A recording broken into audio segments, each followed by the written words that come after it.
Hey YouTube, this is FireWizard23. I'd like to welcome you all to my latest Let's Play project, and I'm wondering why I'm holding my joystick, because I don't need it. So hello today! I've decided to begin a brand new Let's Play. You might have an idea where I'm going with this. If you hadn't read the title up above, you might know.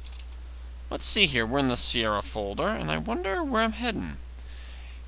I wonder, actually, let me check my directory here. Oh, yes. And do this. Yes! We're gonna Let's Play the first Quest for Glory game. Yay! Please do not make illegal copies of this game. And I can actually attest to this. I am actually playing the actual CD-ROM version of this game. I actually do own the anthology version. Though in this case it doesn't actually matter because this has now gone into the public domain, so it doesn't actually matter at this point. Alright. So yeah, I guess in the tradition of Let's Play, we should take a look at the introduction, but let's take a look at some things here. Congratulations, first bug. Awesome. Can we get any other messages? Nope, introduction. Let's go. Good old Sierra. You've made so many awesome games. By the way, as long as I'm on the subject, Lori and Corey Cole, the creators of this game, as of right now, they are trying to get money put together to make a brand new game called Hero U. Go to Paul, on that guy with the glasses, and look for his first installment of Let's Play Quest for Glory 1, the VGA remake. And he's got a link to it on a website whose name I can't remember right now, but I would love to see a brand new game from them, because they've made some awesome games. And there's our hero, chasing a Saurus.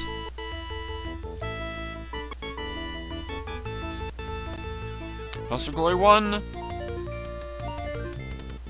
So you want to be a hero. And that's a Saurus Rex. They are very dangerous, as we will find out.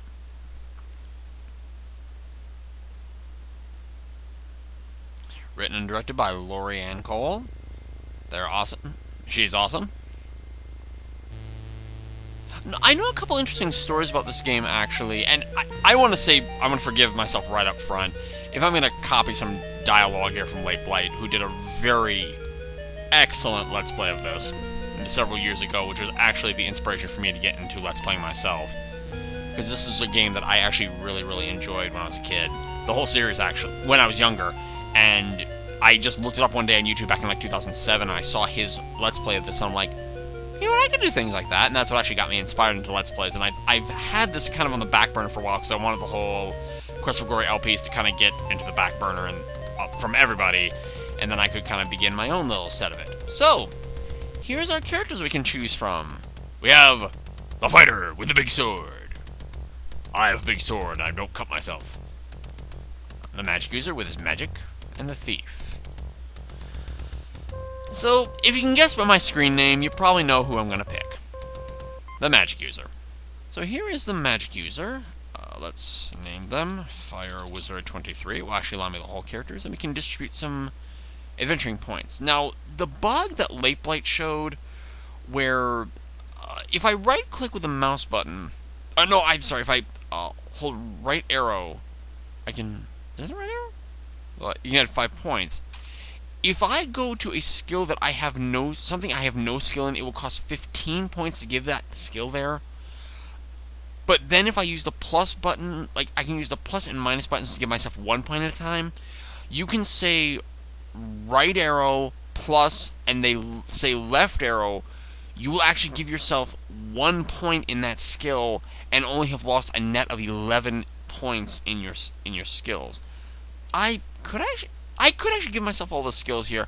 I'm not going to. I'm going to have this character be just a pure mage type character. What I will do to make it really easy on myself, notice my health and stamina down there is really bad. If I add to vitality, I can actually make myself much more of a livable character. I can work on the other skills as I move along. So let's start the game.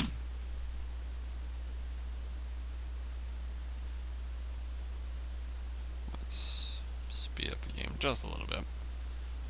Okay, this seems like a quiet town. On the porch ahead of you are 2 people. The standing one is large, rather ugly, and playing with a yo-yo. The seated person smoking a pipe looks like he might be the sheriff. The man with the pipe greets you. Welcome to our town. You are lucky to have made it down from the mountains before the snow blocked the pass again. It's gotten pretty dangerous outside of town, I understand. And he's Irish, because I wanted to do something different with his voice. Many monsters have been trapped here with the late snow. Between them and the brigands, we certainly could use a hero around here. I am Sheriff Schultz Meisterson. This is Otto von Goon, my assistant. What do you call yourself? I'm Fire Wizard 23. Good luck on your quest, Fire Wizard 23. Alright, so the game starts. For the newbies who are really not familiar with point-and-clicky, with text-based adventures, because here I actually just type what I want to do in the game. Which, again, this is another big shout-out I have to give to LateBlt. When I first got the Quest for Glory Anthology CD, I could boot up these games, these text... what you're seeing, this is called a parser, what you're seeing down here. And the parser means that you type and tell the game on each screen what you want your character, how you want your character to interact with the world. For example, I can say, ask about, and whatever I type after that, I will ask that to the characters who are in the area. And if they have some kind of text tree in that set of conversation, they can say something. For example, what if I say, ask about brigands? I would therefore ask the sheriff and Otto about what they know about brigands. There's a whole band of brigands hiding out somewhere in the mountains around us. They've robbed a merchant just last week. Got a fair amount of treasure, I hear. Oh. Now, they actually have a shortcut command here in this game. Actually, if we go up to the menu here, I think it shows it. Action... Yeah, ask about is Control A in this game. So actually, you can also click to just simply move your character, or optionally you can use the arrow keys to move about. Let's ask about the treasure. Do you know about that treasure?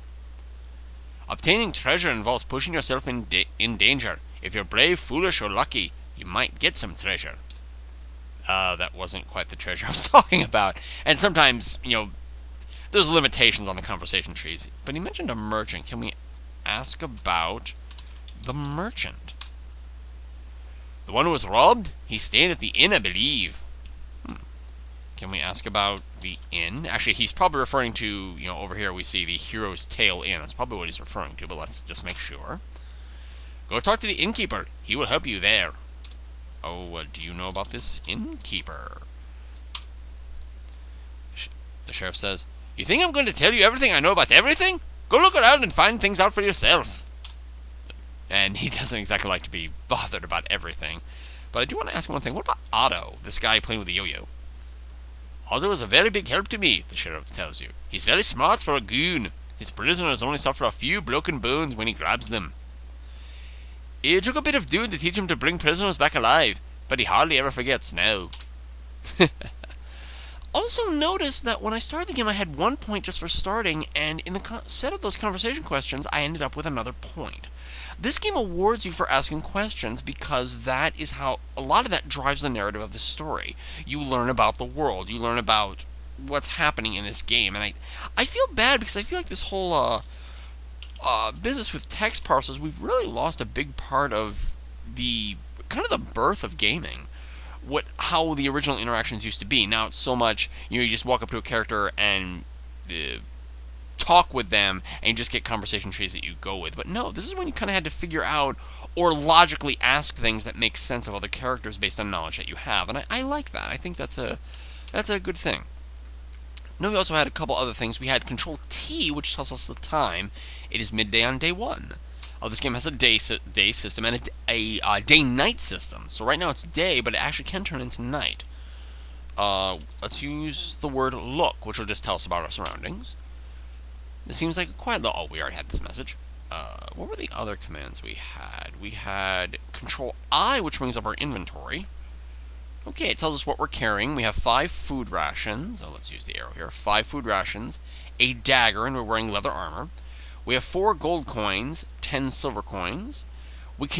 We are carrying 45 pounds, and we can carry 45 pounds at max. And we know a spell called Zap. That's the only magical spell we have right now as a magic user. And what the Zap spell does is magically charge our weapon for the next attack, which will then be discharged as magical damage. So that's kind of cool. That costs 3 magic points, and our skill is 10. Skill is important. As if I kept on casting the Zap spell over and over again, I would get better at it. I think that probably would imply in this case that my zap spell would do more damage, and you would see the skill number go up. The other thing we can do is use Control S to bring up the stat sheet. This is the sheet that we set up when we started the game. Note it shows all of our different skills, and notice how most of them are in blue, except this one over here, the puzzle points, or the score up here, is in red. That means that from the last time we looked at this sheet, which was, the beginning of the game, this number changed.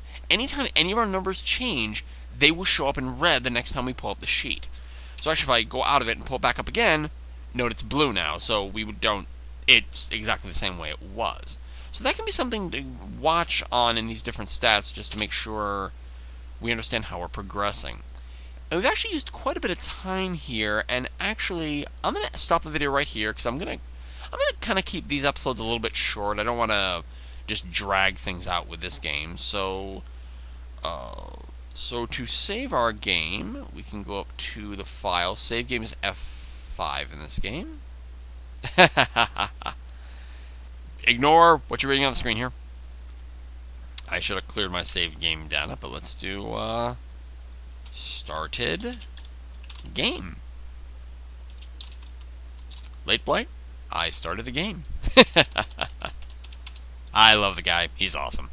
Alright, so this is Fire Wizard 23. Take care and bye-bye for now, everybody.